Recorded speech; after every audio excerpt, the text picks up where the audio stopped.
SDN Tekno Negaran 1, Ibu Sumiati SPD. Para narasumber, Dr. Ike Yuliana, selaku Kepala Puskesmas Kanigaran. Yang kami hormati Bapak Heri Supriyono, SE MSA, selaku Ketua Komite SDN Tekno Negaran 1. Yang kami hormati Bapak Nurholis S. Sos MAP, selaku Kasih PK BPBD Kota Probolinggo. Yang kami hormati Bapak Eko Yuda Hadi M. selaku Fasilitator BPBD. Yang kami hormati Bapak Ibu Komite beserta pengurus dan Bapak Ibu Ketua Paguyuban beserta pengurus. Serta Bapak Ibu Wali Murid yang kami banggakan dan anak-anakku siswa-siswi SDN Tekno Negaran 1 yang kami sayangi. Adapun susunan acara pada pagi hari ini adalah sebagai berikut. 1. Pembukaan. 2. Sambutan Kepala SDN Tekno Negaran 1. 3. Sambutan Kepala Badan Penanggulangan Bencana Daerah Kota Probolinggo. 4. Penanda tanganan MOU SDN Tekno Negaran 1 dan BPBD Kota Probolinggo. 5. Doa. 6. Sosialisasi. Sekolah bebas nafsa, internet sehat, dan sekolah aman bencana. 7. Diskusi dan tanya jawab. Agar acara pada pagi hari ini dapat berjalan lancar, marilah kita buka dengan bacaan basmalah bersama-sama. Bismillahirrahmanirrahim. Terima kasih. Acara selanjutnya adalah sambutan. Sambutan yang pertama oleh Kepala SDN Tekno Negaran 1 kepada Ibu Sumi SPD. Silakan. Anak-anakku yang Ibu sayangi, marilah kita panjatkan puji syukur kehadirat Allah Subhanahu wa Ta'ala yang telah melimpahkan rahmat serta hidayahnya kepada kita semua. Pada hari ini SDN Tekno Negaran 1 mengadakan webinar tema terwujudnya sekolah ramah anak yang bebas nafsa, internet sekolah, dan aman bencana. Dengan narasumber 1. Ibu Dr. Ike Yuliana, Kepala Puskesmas Kecamatan Kanigaran.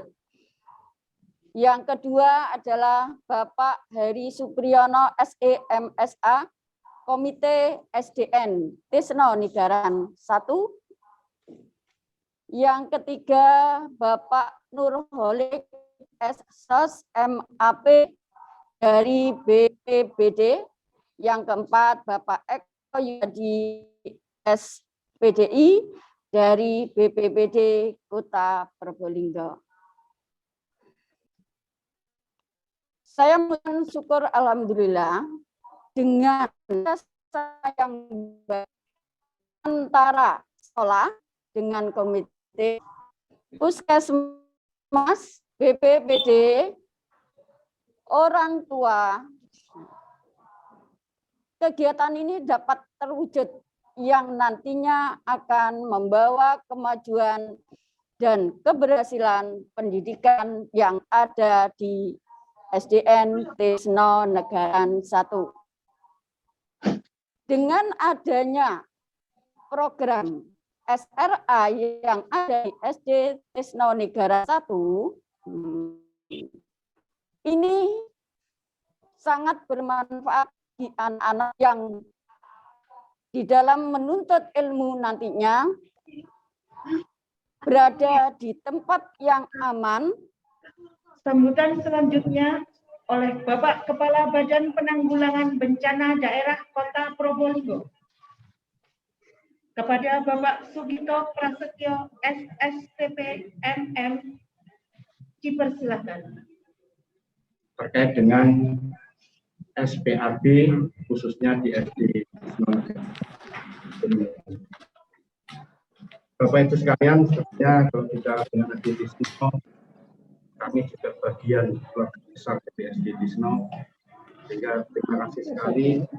Kurang kerja, Bu. Soalnya itu, Bu, yang ini. Mas Heri, Mbak Heri, ya, selaku komite mohon izin, jadi ada sedikit sisa-sisa suara saya nanti saya ini khusus untuk adik-adik anak-anak kami di SD Tisno Sekarang 1. Mohon maaf, ini sebuah lagu TK yang mungkin nanti akan dijelaskan secara rinci apa-apa di dalamnya oleh Mas Kolik dan Mas Eko. Satu-satu kita akan tahu, dua-dua tanda-tanda bencana, tiga-tiga kita selalu siaga, 1, 2, 3 selamat semuanya.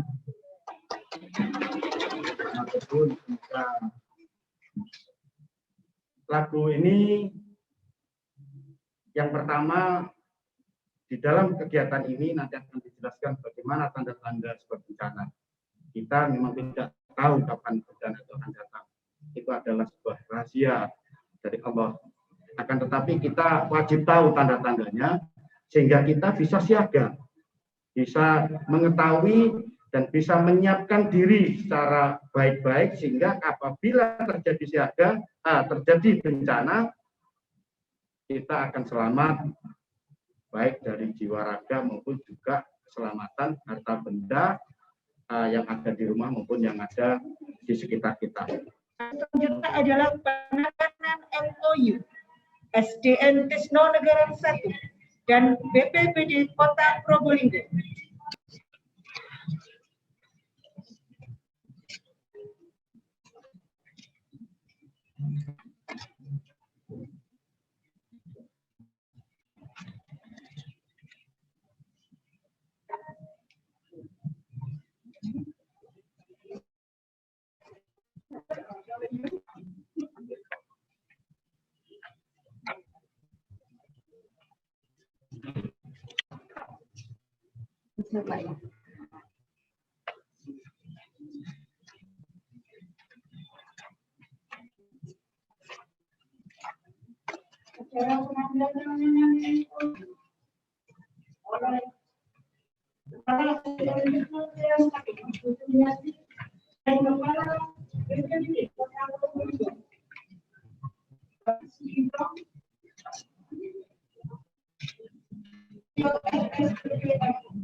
Dari Badan BPBD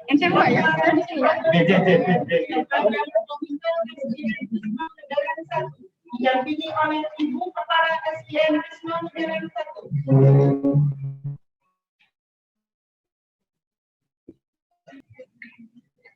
Acara selanjutnya adalah doa. Kepada Bapak Torik dipersilahkan. Bapak Ibu dan anak-anak yang saya hormati, marilah kita berdoa sejenak agar supaya kegiatan ini benar ibadah dan mendapatkan keberkahan dari Allah Subhanahu wa Ta'ala. Dan semoga kita semua terhindar dari segala bencana termasuk virus COVID-19.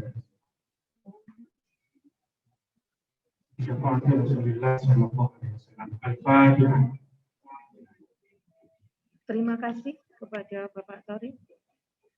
Acara selanjutnya adalah sosialisasi sekolah bebas naksa, internet sehat, dan sekolah aman bencana. Untuk acara ini akan dipandu oleh Ibu Umaini SPD SD. Kepada Ibu Umaini dipersilakan. Terima kasih Bu Rosiana Arfianti SPD selaku pembawa acara pada kegiatan hari ini. Assalamualaikum warahmatullahi wabarakatuh. Saya akan menyapa dulu yang hadir di sekolah ya. Baiklah, yang terhormat Kepala BPBD Kota Probolinggo, Bapak Sugito Prasetyo, SSD PMM, yang begitu luar biasa supportnya untuk SDN Negara 1. Alhamdulillah ya, dapat bantuan dari BPBD Kota Probolinggo. Dan saya hormati Kepala Puskesmas Kanigaran, Ibu Dr. Ike Yuliana, Kasih PK BPBD Kota Probolinggo, Bapak Nurholik, SOS MAP, Fasilitator BPBD, Bapak Yuda Hadi MSPDI, dan yang saya banggakan, Ketua Komite SDN Negara 1, Bapak Heri Sugiono SE, MSA, yang begitu luar biasa mensupport sekolah beserta segenap pengurus komite tentunya dan juga paguyuban. Dan yang saya banggakan pula Bapak Ibu Wali Murid SDN Tisna Negaran 1 dan juga Ananda semuanya. Sehat ya nak ya? Alhamdulillah. Baik, siap, rupanya sudah siap menyimak materi dari narasumber semuanya ya. Segala puji bagi Allah yang telah memberikan karunia berupa rahmat dan nikmat yang tak terhingga sehingga bisa terselenggaranya kegiatan hari ini tentunya dengan dukungan penuh dari semua warga sekolah, wabil khusus BPBD Kota Probolinggo, Puskesmas Kecamatan Kanigaran, serta komite dan paguyuban. Salawat dan salam semoga selalu tercurahkan kepada junjungan kita Nabi Muhammad Shallallahu Alaihi Wasallam. Semoga telah kita mendapatkan syafaat beliau. Amin, amin ya rabbal alamin. Baiklah Bapak Ibu sekalian, kita langsung memberikan waktu ya untuk Ibu Dokter Ika dulu yang pertama menjelaskan tentang nafsa. Masih itu nafsa.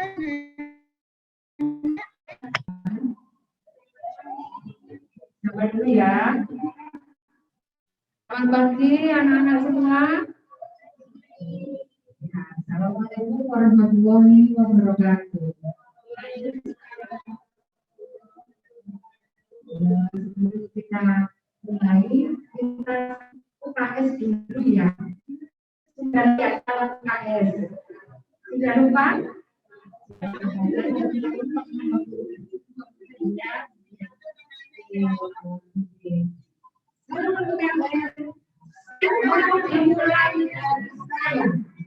Ayo bareng-bareng.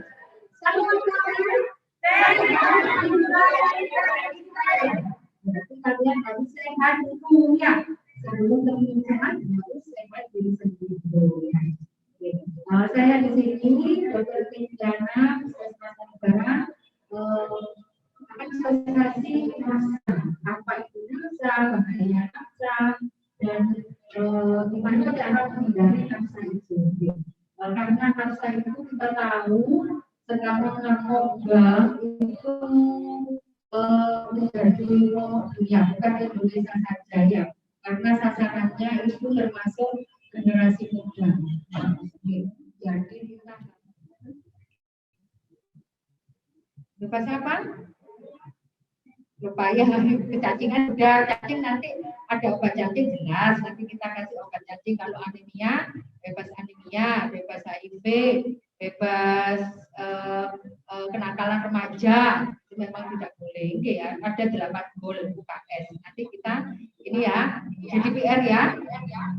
Yang penting di sini harus bebas narkoba. Ya, ya ini penyakit penyerta di kalangan pecandu. Ini biasanya narkoba nanti berhubungan dengan HIV/AIDS itu yang terbanyak, TBC itu juga banyak, penyakit paru lainnya, hepatitis dan depresi.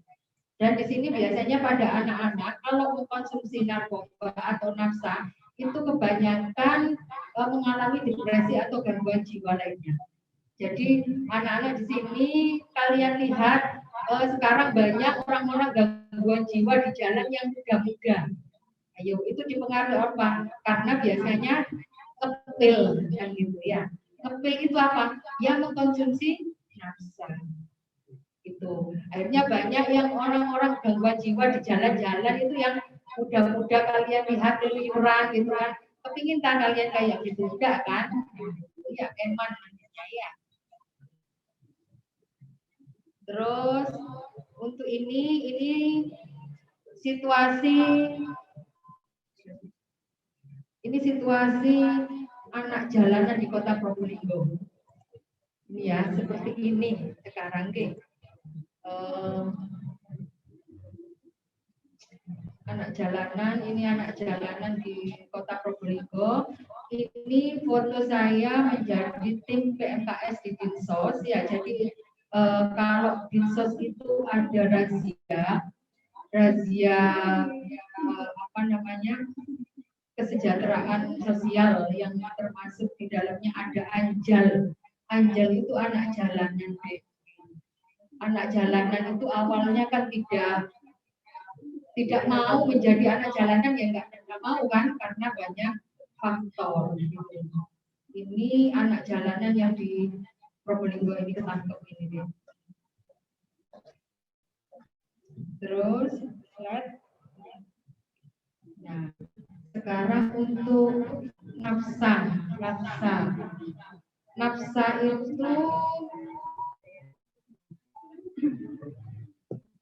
itu singkatan tahu enggak kalau di sini deh, nafsa deh. Ada yang tahu?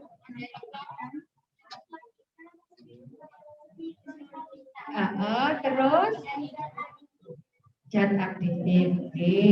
Nafsa itu narkotika nanya, P-nya psikotropika, Z-nya zat aktif. Ya, itu singkatannya nafsa.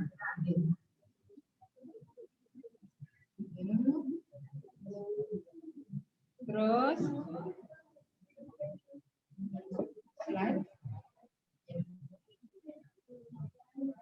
Berdasarkan jenisnya, nafsa itu dibagi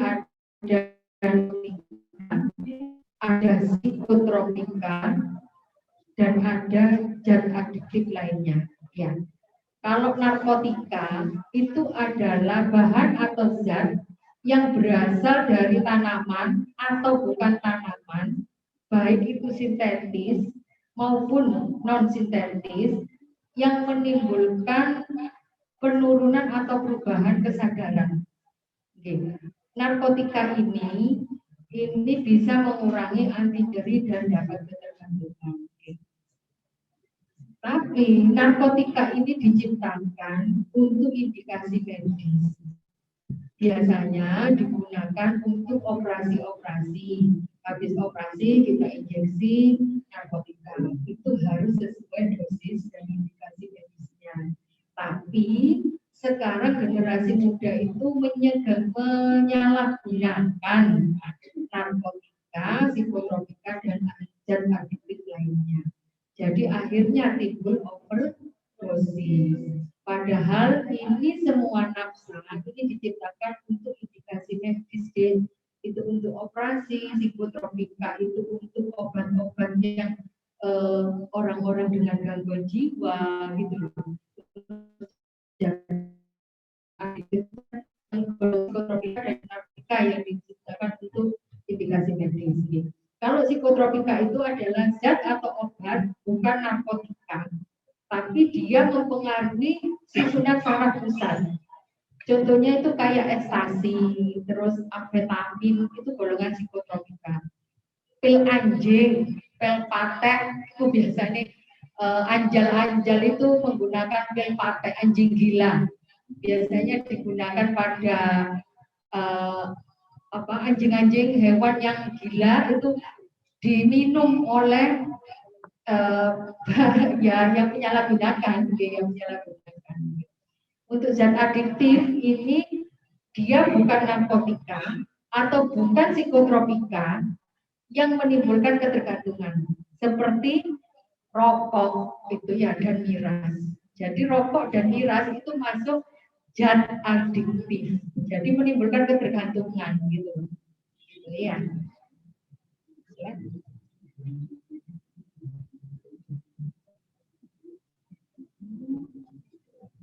Ya, untuk penggolongannya itu kalau nafsa itu banyak deh. Kalau nafsa kalian SD itu hanya tahu paling tidak nafsa itu golongannya narkotika, psikotropika dan aktif. Kalau klasifikasi menurut undang-undang itu biasanya ada golongan 1, golongan 2, golongan 3. Ini ada penggolongannya sendiri. Ini kan just aja untuk anak SD, yang penting berdasarkan jenis yang tadi itu. Okay. Terus ini ada klasifikasi juga ya. Klasifikasi ini menurut pedoman penanganan dengan gangguan jiwa 3. Ini biasanya kan ada alkohol, opioid, kanabinoid, sedatif, hipnotis, kokain, stimulan, halusinogen, bako, inhalasi, ini banyak macamnya. Jadi kan banyak macamnya, nafsa itu banyak sekali. Oke, kalau kita mempelajari nafsa itu sendiri biasanya 1 minggu itu ya belum cukup ya. Karena saya pelajaran jiwa itu ya dulu ya mempelajari obat ini aja ya agak lama sih kan gitu. Oke. Terus untuk cara penggunaan nafsa itu banyak deh sekarang ya. Itu bisa melalui saluran pencernaan kayak ditelan, itu banyak kayak minum obat setiap harinya ya. Kemudian saluran pernafasan itu kayak dirokok, lalu terus dihirup itu melalui mukosa. Kalau dirokok kan melalui saluran pernafasan ya. Kemudian terus kalau mukosa itu juga dikunyah atau dihirup kan banyak juga yang orang-orang menggunakan opiat itu golongannya heroin juga itu dihirup gini. Terus ada melalui pembuluh darah itu bisa disuntik. Nah biasanya disuntiknya melalui bokong atau ini darah vena atau melalui langsung kulit.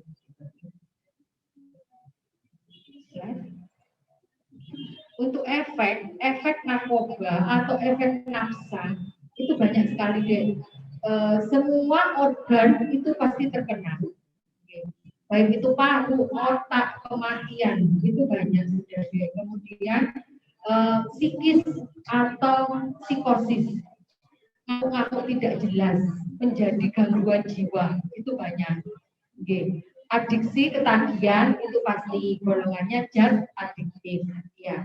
Kemudian cenderung untuk menggunakan narkoba yang lebih tinggi, itu kepinginnya kayak gitu terus, itu toleransi namanya. Kemudian dependensi itu biasanya kalau orang-orang pengguna nafsa melakukan aktivitas pinginnya ngeplay terus, pinginnya enak terus, berpikir enak, jatuhnya saya mikir masalah yang terjadi ya. Terus penyalahgunaan narkoba itu kemudian akan secara kontinu atau terus-menerus dan ketergantungan fisik maupun psikologis. Kalau narkoba atau nafsa tadi, psikotropika dan golongan narkoba itu diciptakan untuk indikasi medis. Biasanya kalau narkoba itu kalau sebelum operasi digunakan sebagai obat bius untuk supaya nyeri kan gitu ya. Tapi pada orang-orang yang menyalahgunakan narkoba itu digunakan terus-terusan. Biasanya kalau kita mau operasi kan digunakan sebelum operasi saja. Nah itu digunakan 3 kali, 4 kali, sampai berkali-kali. Akhirnya efek dosis, overdosis kan gitu ya. Sama dengan obat-obat psikotropika. Obat-obat psikotropika itu digunakan pada orang-orang yang memang mengalami gangguan jiwa. Nah, Obat-obat itu biasanya kalau saya yang resepin pagi 1 kali, sudah ya. Tapi pada orang-orang yang menyalahgunakan itu digunakan sampai 3 kali atau 4 kali sekali minum. Otomatis efeknya ya ngefly, ya ini akhirnya jadi penyalahgunaan narkoba. Juga ya.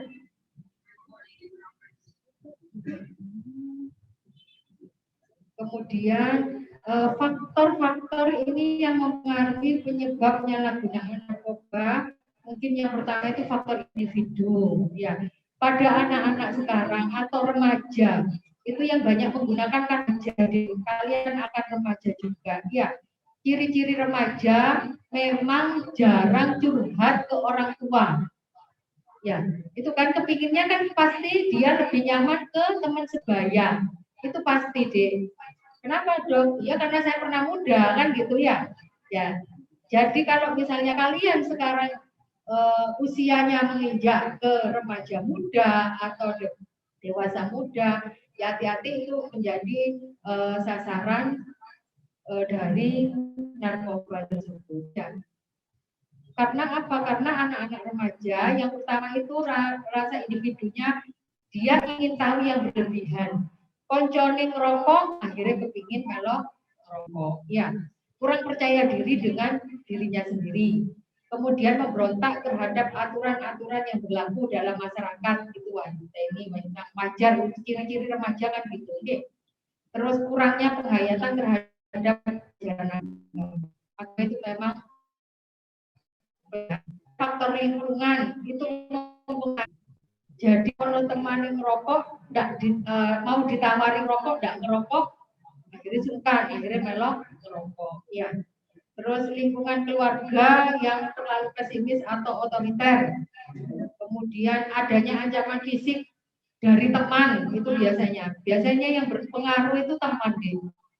Dia males di rumah, orang tuanya mungkin sibuk, tidak pernah perhatian, akhirnya koncoan ambil teman sebaya, temannya mengajak ke lingkungan yang tidak benar, akhirnya dia juga ikut tidak benar. Ya. Faktor ketersediaan nafsa. Nafsa itu mudah diproduksi dan mudah diedarkan secara gelap, mudah digunakan dengan berbagai cara penggunaan. Saya waktu razia Anjal itu menemukan Anjal itu yang banyak membawa obat. Obatnya apa? Terus obat gangguan jiwa. Dari mana dia beli? Dari toko. Tokonya di mana? Di Mayangan. Harganya berapa? 4.000 satu flat. Purabaya toko mana? Akhirnya saya kan sama kasatnya narkoba juga, tim gabungan akhirnya yang meneliti tokonya kok murah banget, padahal itu obat psikotronika harus dengan dokter. Kalau kita toko-toko itu mengeluarkan hak untuk menjual seharusnya gitu ya. Kalau pil anjing gila itu mulai dulu itu ada di pil patek namanya, ya pil patek gitu namanya. Itu kan mudah sekarang menggunakan nafsa itu. THD namanya kalau yang 4.000 itu obatnya orang dengan gangguan jiwa itu. Lihat.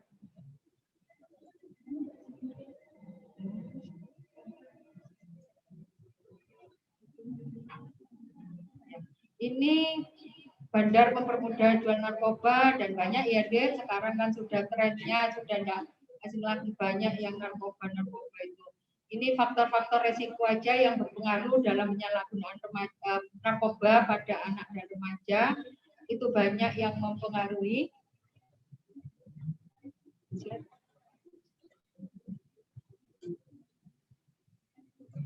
Ini ada faktor resiko protektif yang mempengaruhi penyalahgunaan nafsa pada anak dan remaja. Kemudian itu ada dari individunya sendiri, tingkat keluarga, tingkat teman sebaya, sekolah, dan masyarakat. Ini yang mempengaruhi resiko dan ada perlindungannya juga di faktor-faktor di sini juga. Ya. Jadi narkoba itu harus memperkuat diri dulu lah paling tidak gitu ya, supaya enggak terbawa temannya di masyarakat dan ini kan dulu ya. Jadi harus memperkuat diri sendiri ya gitu. Kembali ke logo UKS sehat dimulai dari saya. Jadi sehatnya itu bukan sehat fisik ya deh, bukan hanya sehat fisik aja, tapi harus sehat mental ya, dan harus sehat sosialnya juga. Ya. Ini faktor resiko pada sekolah. Itu kedisiplinan ya deh. Kalau saya yakin di SD Tisno 1 ini pasti disiplin ya sebelum pandemi ya. Kalau sudah pandemi ya mungkin nggak tahu ya, mungkin kita belum tatap muka sama sekali ya. Oke. Kalau disiplin sama Tisno 1 sudah disiplin banget gitu. Terus untuk pelajarannya mungkin kan sudah ada pelajaran agama kan sudah sesuai dengan kurikulum. Oke. Kemudian ada ekstrakurikulernya itu juga supaya teman-teman itu bisa mengembangkan hobi, supaya tidak melulu dengan cangkruman aja kan gitu. Biasanya kan anak-anak itu kalau tidak punya hobi, dia males, akhirnya cangkruman, rokok, ambil teman-temannya cuma ngopi aja, tidak ada kegiatan lainnya, itu yang malah membawa dia ke jalan yang tidak benar gitu ya. Kemudian masalah di sekolah jarang ya, kalau di Tisno 1 itu tawuran itu jarang ya. Kemudian mungkin kalau misalnya rasa terancam ini kan dari intern sekolah sendiri. Biasanya kalau rasa terancam ini banyak yang membuli gitu Bu, biasanya guru ini aja, guru BP yang berperan penting di sini. Misalnya ada anak curhat yang dibully temannya, kan pasti ada aja ya, itu kan dari faktor intern sekolah. Slide.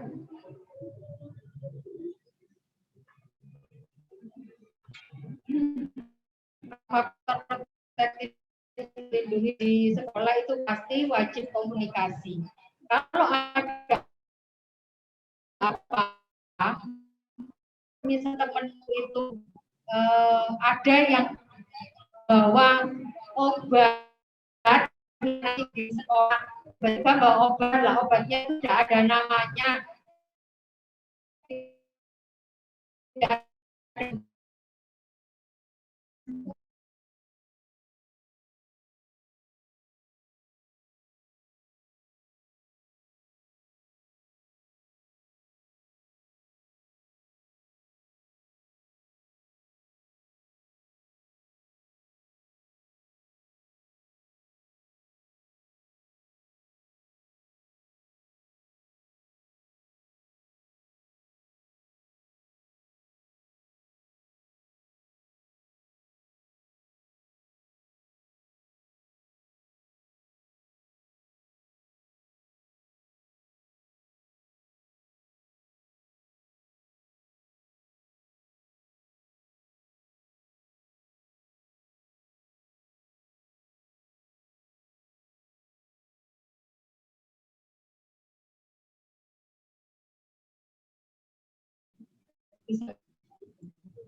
Slide-nya.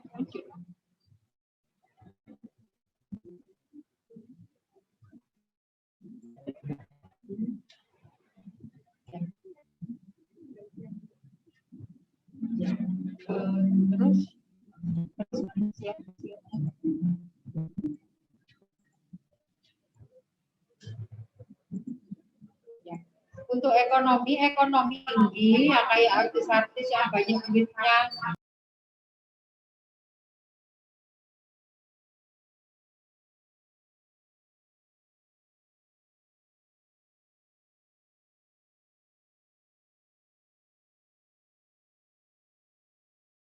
dia dapat. Komik, contohnya BD komik itu kan dia menekan bantuan sedang. Nah, itu disalahgunakan. Biasanya komik itu kalau kita minumkan kan 3 kali 1. Kalau tidak batuk diminum.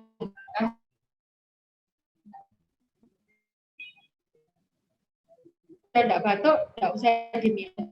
Tapi kalau disalahkan komik itu diminum terus-terus, akhirnya jadi ngefly juga. Kan gitu.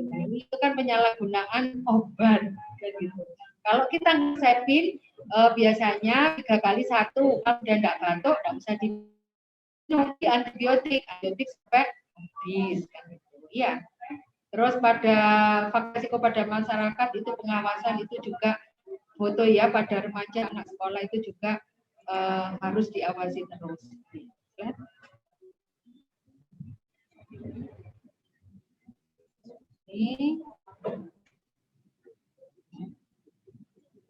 Ini faktor protektif pada tingkat masyarakat. Ada beberapa apotek memang yang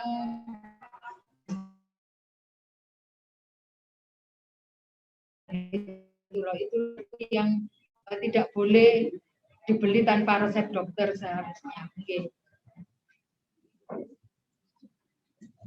Kadang yang saya temui itu, saya tanyakan kepada pengguna, anak-anak yang anjal-anjal itu belinya di toko-toko kelontongan gitu ya, bukan di apotek besar. Kalau di apotek besar memang tidak boleh obat-obat psikotropika kalau tidak menggunakan resep dokter. Nah, slide. Oke. Nah, coba kita pikirkan apa yang Anda pikirkan dari gambar di atas. Ini gambarnya keluarga, ya. Jadi makan bersama, terus sholat bareng. Ya, ini sebelum pandemi ya, mungkin gambarnya. Kalau pandemi kan memang kalau makan bersama sih sama keluarga ya wis kontak eratnya dengan keluarga. Ini peran serta keluarga yang penting untuk mendidik anak dan mengawasi anak. Ya. Jadi alhamdulillah dengan pembekalan materi dari Dr. Ika Yuliana, anak-anak dan juga orang tua, Bapak Ibu guru juga bertambah wawasannya supaya apa? Bisa lebih menjaga diri. Begitu ya, Nak ya? Baik, matur nuwun Bu Dokter. Berikutnya, nah ini pemaparan materi tentang internet. Nah, ya nggak kalah seru ini anak-anak ya. Mengingat internet ini sudah akrab di akhir-akhir ini sejak pembelajaran dilaksanakan secara daring. Nah, bagaimana berinternet yang sehat? Mari kita simak paparan materi dari Ketua Komite SDM Tisna Negara 1 kepada Bapak Heri Supriyono, SE MSA, kami persilahkan. Monggo Bapak. Assalamualaikum warahmatullahi wabarakatuh. Selamat pagi dan salam sejahtera untuk kita semuanya. Yang saya hormati Ibu Kepala Sekolah SDN Tisna Negara 1 Kota Probolinggo. Yang kami hormati pula Bapak Kepala Pelaksana BPBD Kota Probolinggo atau yang mewakili. Yang kami hormati Dr. Ika Yuliana dari Puskesmas Kanigaran, Kepala Puskesmas Kanigaran, Bapak Ibu Guru SDN Tisna Negara 1 Kota Probolinggo, serta anak-anakku sekalian dan seluruh orang tua, wali murid SDN Tisna Negara 1 Kota Probolinggo yang berbahagia. Bersyukur kepada Allah Subhanahu wa taala kita diberi kesempatan dan masih diberi nikmat sehat ya dan nikmat sempat untuk hadir di tempat ini. Ini secara hybrid ya Bapak Ibu. Jadi ada yang hadir di aula sekolah dan juga ada yang hadir secara virtual. Kalau kami amati di sini hampir semuanya ada sekitar 150 partisipan.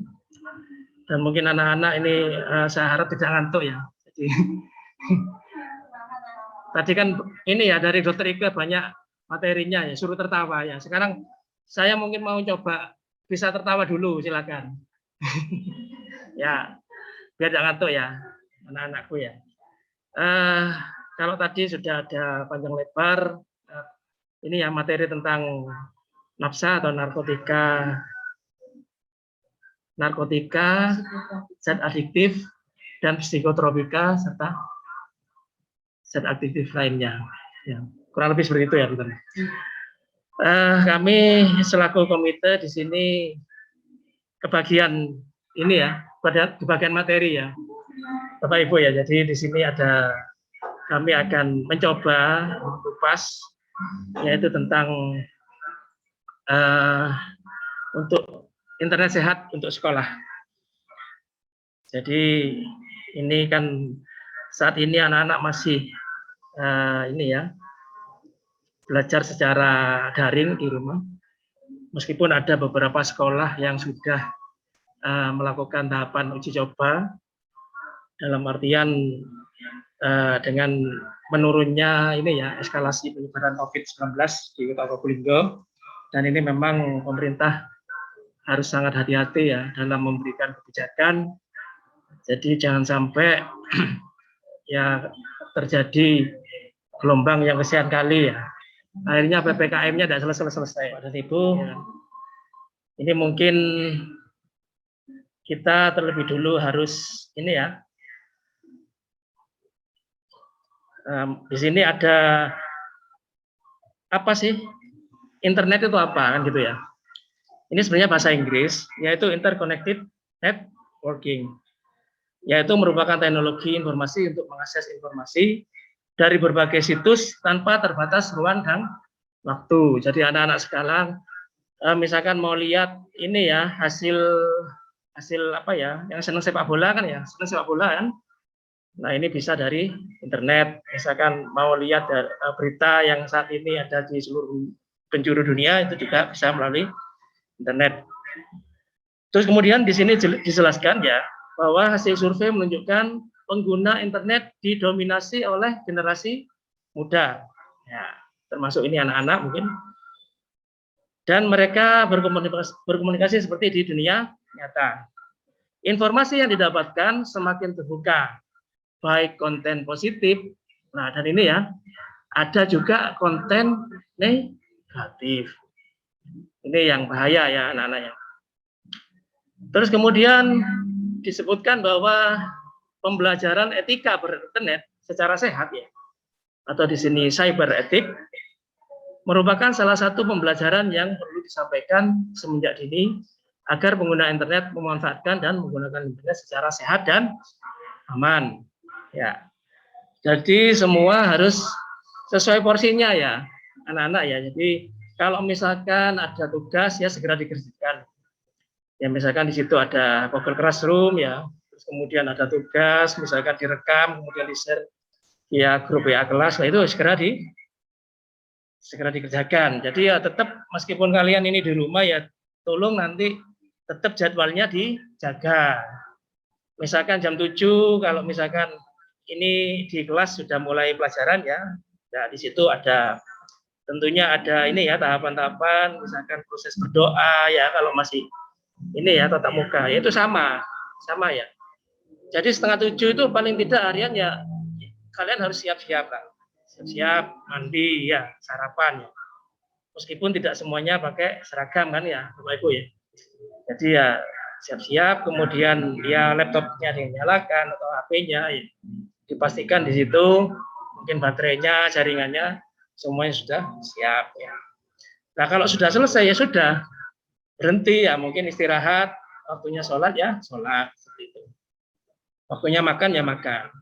Jadi tidak terus-terusan ya YouTube ya, terus di situ main, apalagi sekarang zamannya game online ya, Bapak Ibu ya, itu sangat berpengaruh, terutama untuk faktor ekonomi. Dalam artian itu kan mesti beli pulsa ya, beli token ya segala macam ya. Atau apa namanya mungkin ya, yang di Indomaret bahkan ada yang viral itu ya, ada yang beli ini ya, top up sampai 800.000 sekian ya. Nah itu seperti itu.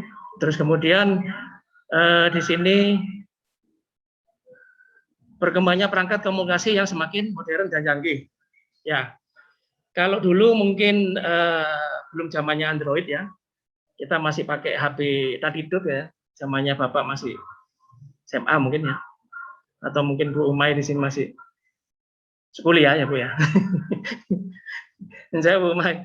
Nah itu kan kita kurang leluasa ya pada saat kita mau kirim ini ya yang berkaitan dengan pekerjaan ya atau yang berkaitan dengan tugas sekolah itu kan kalau zaman mungkin pada saat itu sudah ada COVID ya mungkin kesulitan ya Bapak Ibu. Jadi alhamdulillah sekarang semua sudah serba di digital ya.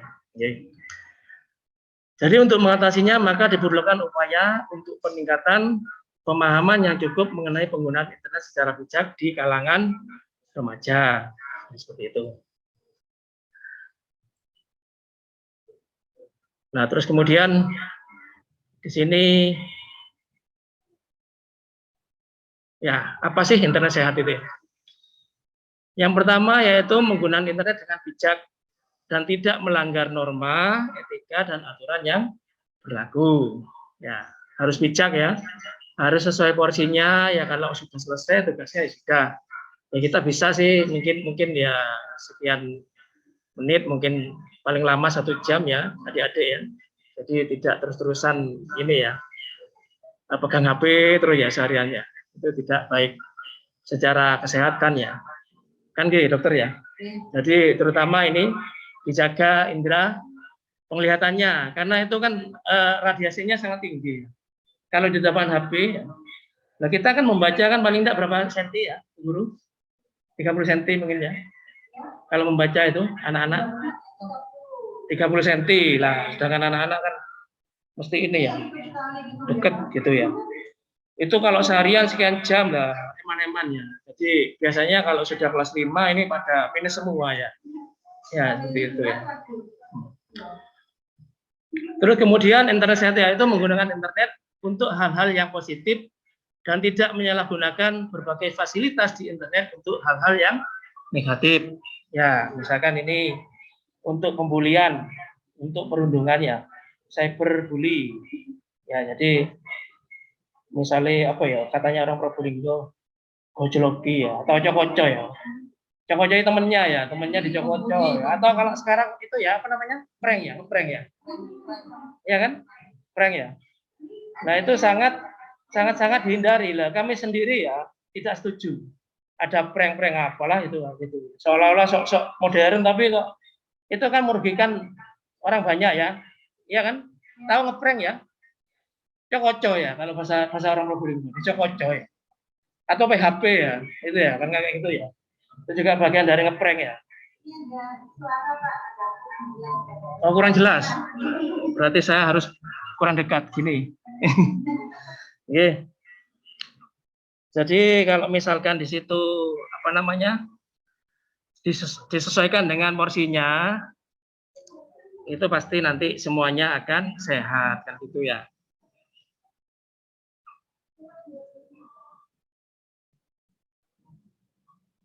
Nah ini, di situ ada berbagai fasilitas dan layanan pendukung internet. Ya, masih kurang jelas suara saya? Cukup jelas ya, Bapak Ibu ya. Karena yang saya dengar di sini dari suaranya sudah ini ya, suara saya mantul-mantul gitu. Oke. Di situ fasilitas yang pertama www. Ya, biasanya kan adik-adik tahu kan? Ini biasanya di situs www.com nah gitu ya. Itu artinya apa sih Pak? Ya World Wide Web. World Wide Web. World itu dunia, wide itu luas, web itu ya internet ya. Ya, bukan dunia tidak selebar daun kelor gitu. Ya mungkin seperti itulah. Terus kemudian di situ ada fasilitas email atau elektronik mail. Atau kalau bahasa Indonesianya itu surat ya. Surat elektronik. Itu dipaksakan seperti dipaksakan. Terus kemudian ada mailing list atau daftar email di situ. Terus kemudian ada namanya Usenet atau user network. Ya. Yang kelima ada namanya file transfer protocol atau FTP. Terus ada VoIP atau voice over internet protocol. Jadi ini ada yang bisa media suara, ada yang bisa misalkan di situ file ya, file berupa gambar itu bisa, itu ada fasilitas. Terus kemudian ini yang sering ya, search engine atau mesin pencari.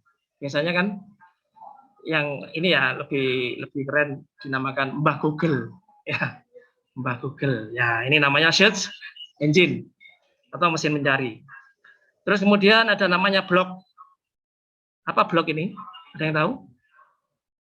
Jadi kalau ini ya adik-adik seneng ini, di sini ada yang suka foto-foto. Nah, selanjutnya ini masih ada materi lagi dari BPBD ya nak ya. Apa itu? Nah, kita dengarkan paparan dari yang pertama yaitu Bapak Nurhali SSMLP ya. Kepada beliau monggo kami persilakan. Komite SD Wisma 1, Mas Heri, saya hormati pula teman kami dari Fasilitator Penanggulangan Bencana dan Dewan Guru dan teman-teman pula serta adik-adik yang berbahagia dan kami banggakan, baik yang ada di ruangan ini maupun yang sekarang masih mengikuti secara web di Zoom. Terima kasih. Saya mulai saja masalah kebijakan ini memang bukan cuma urusan BPBD, karena misalnya sudah bencana itu menjadi urusan bersama. Dan perkenalan dulu, nama saya Nurhali. Saat ini diamati sebagai kasih pencegahan dan kesiapsiagaan di BPBD Kota Probolinggo, dan teman kami Mas Eko Yuda ini fasilitator PP dari BPBD Kota Probolinggo. Untuk masalah bencana kita melihat ke belakang. Jadi BNPB maupun di provinsi kabupaten kota itu yang dinamai BNPB berdirinya itu ada sebabnya. Jadi tahun 2004 mungkin adik-adik ini kelas 6 ya, bagian kelas 6 mungkin lahirnya belum tahun 2004, mungkin sekitar 2010-an gitu. Jadi yang tahu kejadian tsunami Aceh mungkin bapak atau ibu-ibu dari adik-adik. Jadi saya ceritakan tahun 2004 itu di Aceh itu terjadi gempa yang amat dahsyat. Kejadiannya pagi hari, besarannya 9,1 skala Richter. Jadi sepengetahuan Bapak juga dari umur Bapak kelahiran 70-an, baru kali ini mendengar ada gempa yang ukurannya skala besar, jadi 9,1. Begitu dahsyatnya. Karena terjadinya di daerah laut, perairan, terjadilah dampak ikutannya adalah tsunami. Jadi tsunami yang tinggi gelombangnya itu lebih dari 10 meter.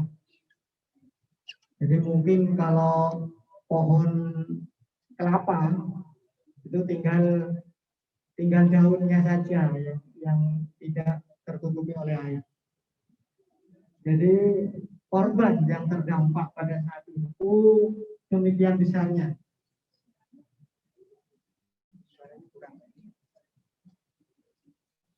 Korbannya tercatat 173.000.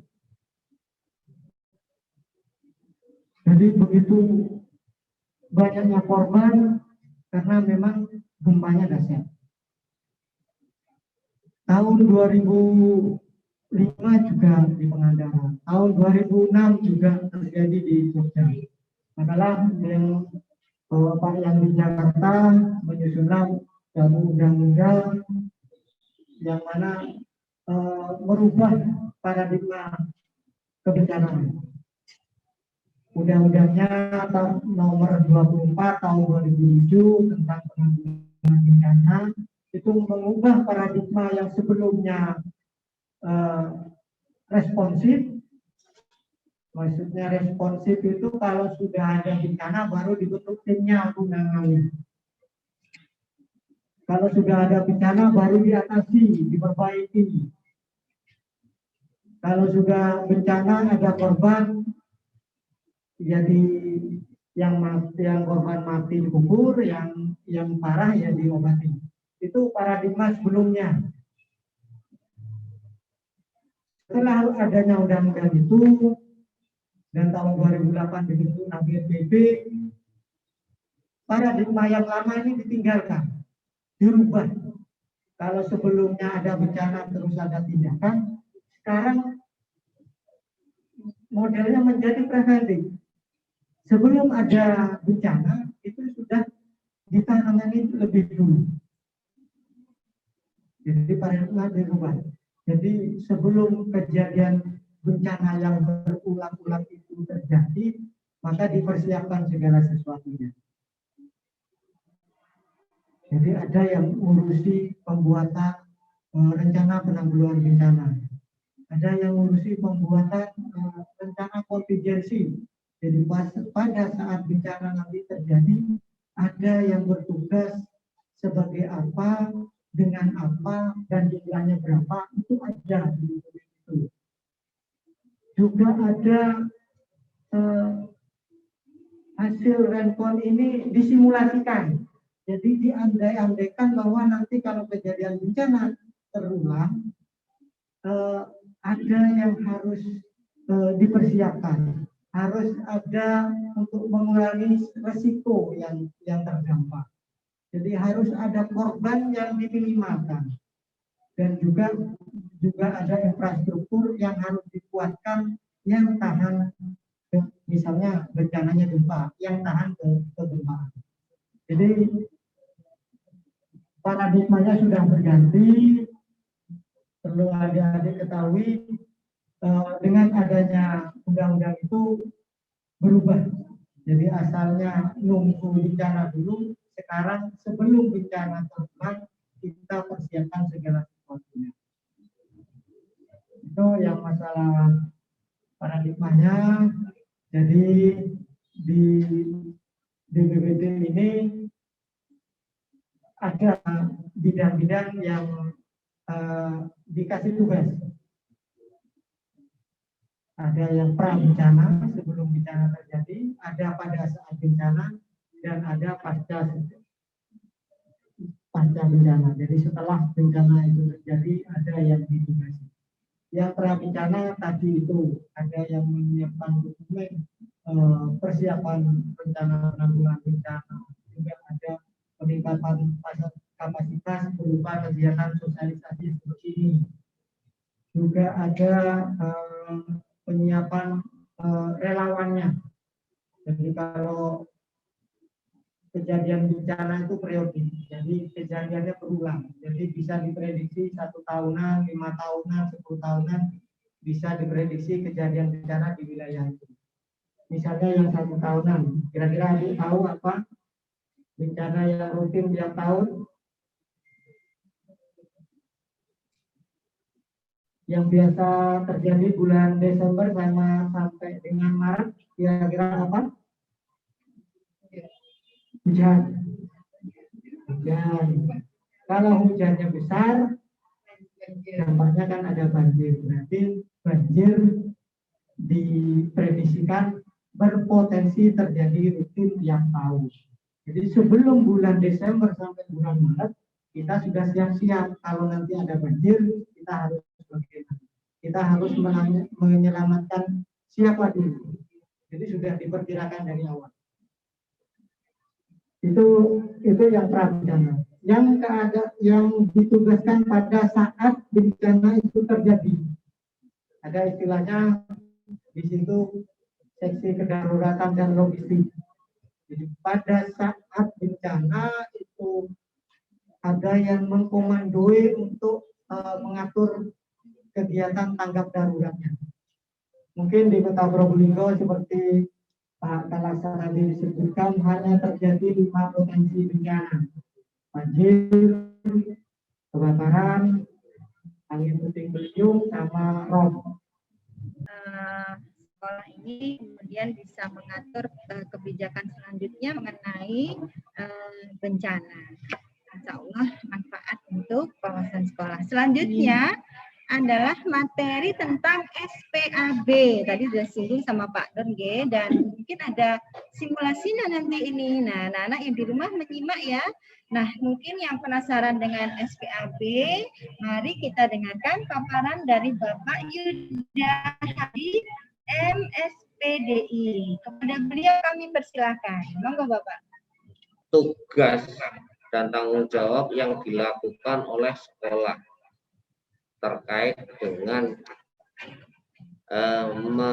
memfasilitasi hak anak. Dalam artian hak anak ini ada hak hidup, ada hak pendidikan.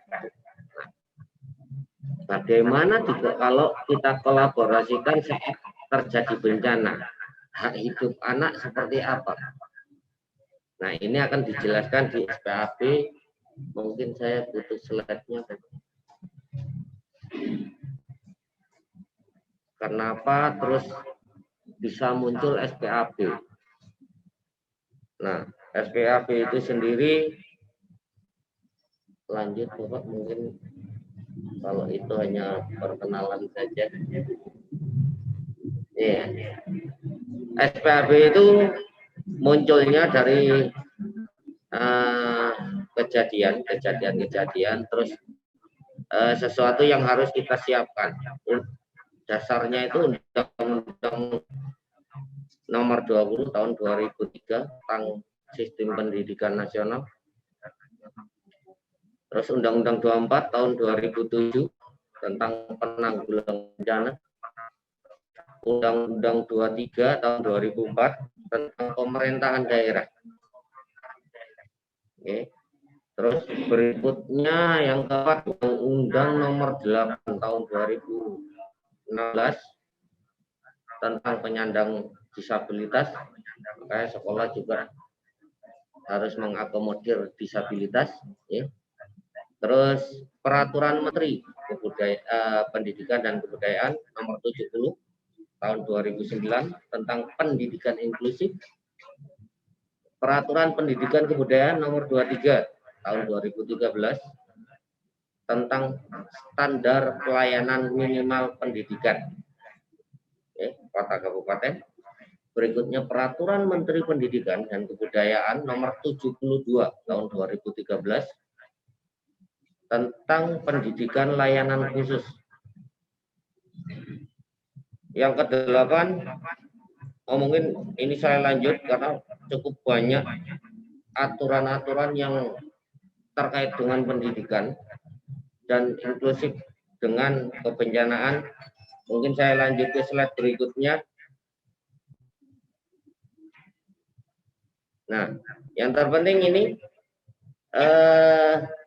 Peraturan Kepala BNPB Nomor 4 yang tadi disebutkan oleh Kepala Pelaksana BPBD, Peraturan Kepala BNPB Nomor 4 Tahun 2012 tentang penerapan sekolah madrasah aman bencana. Terus yang terakhir, Surat Edaran Mendikbud Nomor 70A Tahun 2010 terkait dengan pengurusamaan pengurangan risiko bencana di sekolah, sehingga keamanan dari siswa itu harus difasilitasi oleh sekolah, bukan hanya keamanan dalam segi kejahatan, kekerasan, tetapi keamanan juga dalam segi kebencanaannya.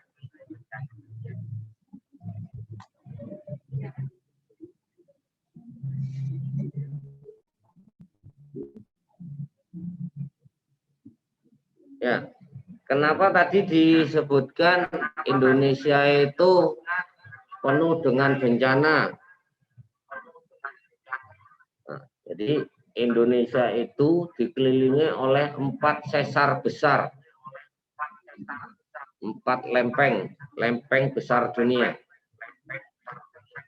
Yang pertama adalah lempeng Eurasia yang ada di Eropa. Yang kedua Indo-Australia, yang ketiga Pasifik, dan yang keempat adalah lempeng Filipina. Nah, yang sekarang lagi digembor-gemborkan dengan tsunami yang setinggi 30 meter itu adalah berada di lempeng Indo-Australia, ya, yang disebut dengan megatrust.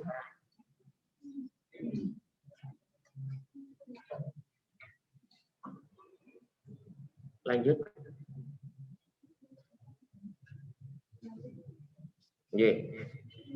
Ini dasar dari kegiatan SPAB.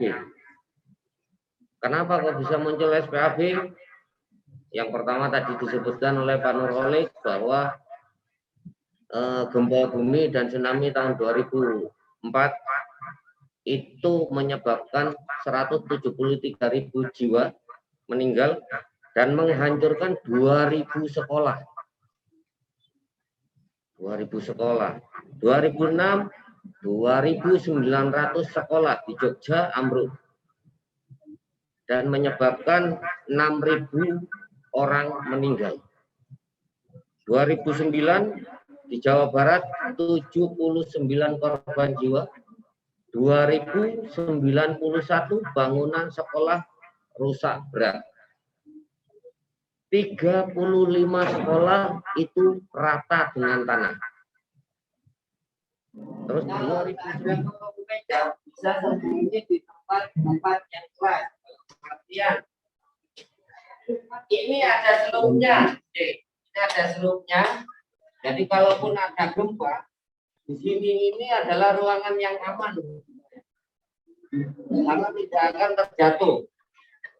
Yang jatuh itu malah yang tetapi intinya tolong dipastikan jauh dari kaca. Kenapa? Karena kacanya bisa pecah. Berarti kalau ini ada kacanya, ya di sudut-sudutnya ada selup. Karena ini kuat. Kalau yang nggak ada ininya itu untuk roboh. Ya. Intinya adalah tetap lindungi kepala, menjauh dari kaca. Kejadian gempa itu sampai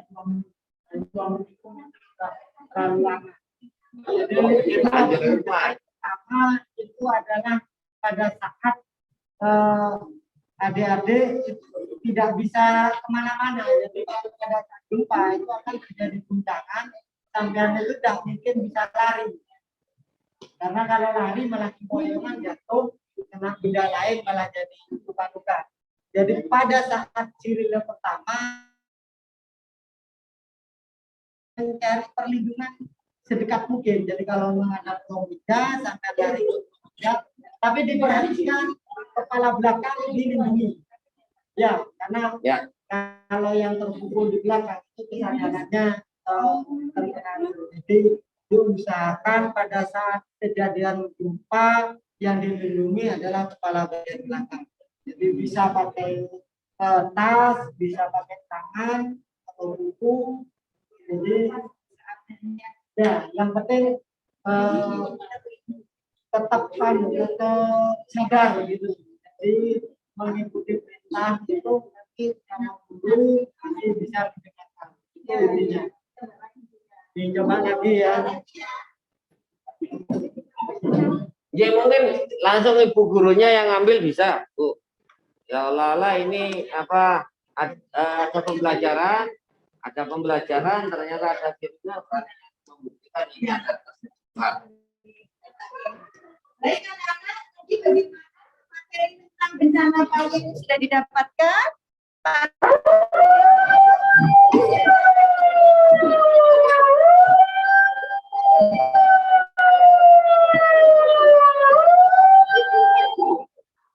Ya, setelah itu berarti ininya kan udah apa ceritanya berarti adik-adik keluar kepala Tetap dipegang.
lengkap atau tidak, ada yang suka atau tidak, Ada yang lupa atau tidak? Ada ya. sudah lengkap, sudah lengkap, temannya sudah ada semua.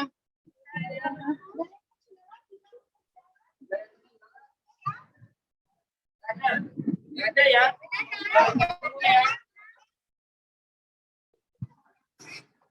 Ada yang terlupa ya.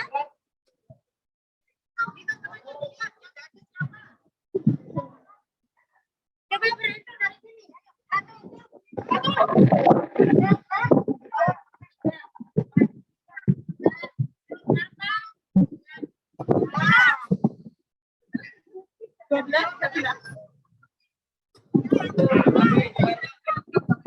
ada tinggal satu.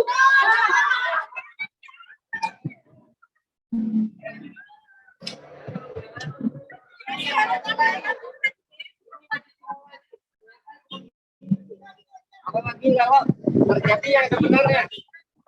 Nah ini, jadi sengaja memang saya buat yang seperti ini sehingga kita tahu yang sebenarnya. Kalau bencana itu bagaimana? Ini enggak bukan cuma satu nanti kalau jadi benar. Terbukti. Ya. Makanya pendataan itu penting. Data dari siswa itu sangat penting. Semua kelas 1 A ini berapa? Kelas 1 B berapa?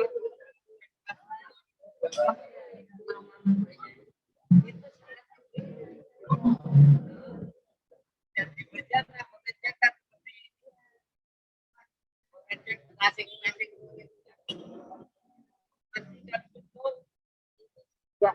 Betul-betul lengkap atau tidak. Kalau masih belum lengkap, PKS atau tim penanggulangan. Baik, masih menyimak ya yang di rumah ya. Tadi simulasinya kalau ada gempa, yang pertama langkahnya adalah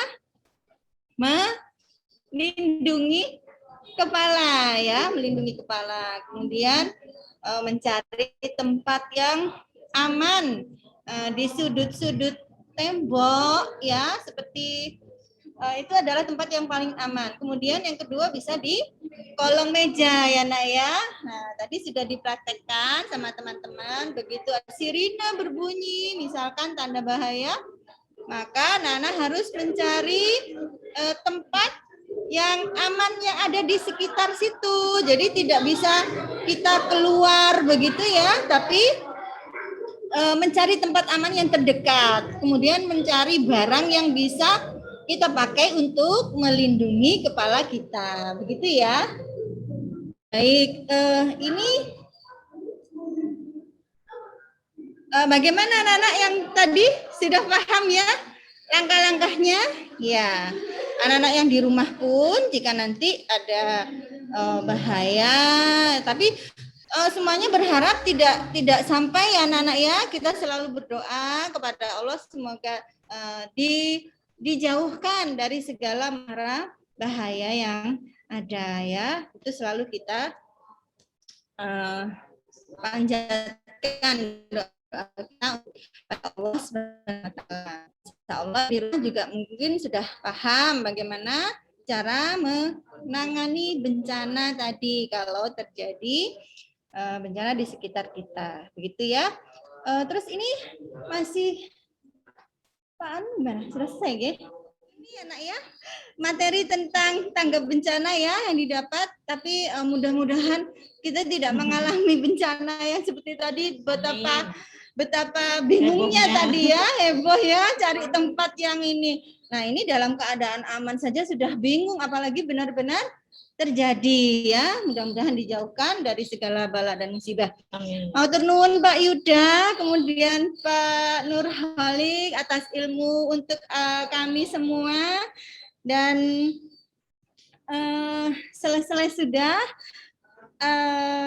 sesi 3 materi ini, dan mungkin apakah ada yang ingin bertanya, Nana? Bisa raise hand mungkin, atau yang di sekolah? Tidak ada yang di sekolah. Yang di rumah bagaimana? Ada yang mau menyampaikan pertanyaan? Atau mungkin nanti ditulis saja ya, disampaikan ke Bapak Ibu Guru masing-masing wali kelasnya ya. Baik, kalau tidak ada pertanyaan lagi karena juga sudah kita tutup saja. Kita simpulkan, Bu Maya akan memberikan sedikit kesimpulan dari webinar kita hari ini. Hidup ini adalah anugerah terindah ya dari Allah Subhanahu wa taala. Manfaatkan dengan berbuat yang baik, terus jangan sampai terpengaruh terhadap lingkungan, terutama yang negatif, yang tadi dijelaskan oleh Bu Dokter ya, tentang nafsa, kemudian dengan Pak Heri tentang internet, ya, bagaimana kita secara bijak bisa mengkonsumsi internet yang sehat agar kita bisa berpikir yang positif, bisa kreatif, kemudian bertindak yang cepat dan tanggap, peduli terhadap apapun, termasuk bencana yang terjadi di sekitar kita. Semoga materi hari ini bermanfaat untuk kita semua, anak-anak dan juga ayah bunda di rumah, Bapak Ibu guru yang ada di sekolah, dan Bu Mai ini mohon maaf apabila ada salah kata dan hilaf dalam tutur kata. Mari Bu Mai akhiri. Wassalamualaikum warahmatullahi wabarakatuh. Saya kembalikan ke Bu Rosi. Terima kasih Bu Rosi. Sama-sama Bu Umaini, alhamdulillah.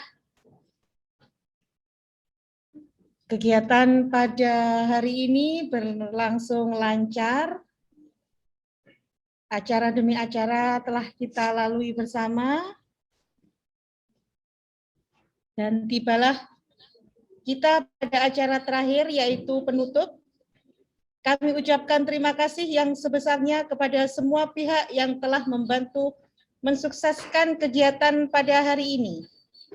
Marilah kita tutup acara hari ini dengan ucapan hamdalah bersama-sama. Alhamdulillahirabbil alamin. Kami selaku pembawa acara mohon maaf apabila ada ucapan atau kata yang kurang berkenan, baik kami sengaja maupun tidak. Kami akhiri, wabillahi taufik wal hidayah. Wassalamualaikum warahmatullahi wabarakatuh. Waalaikumsalam warahmatullahi wabarakatuh.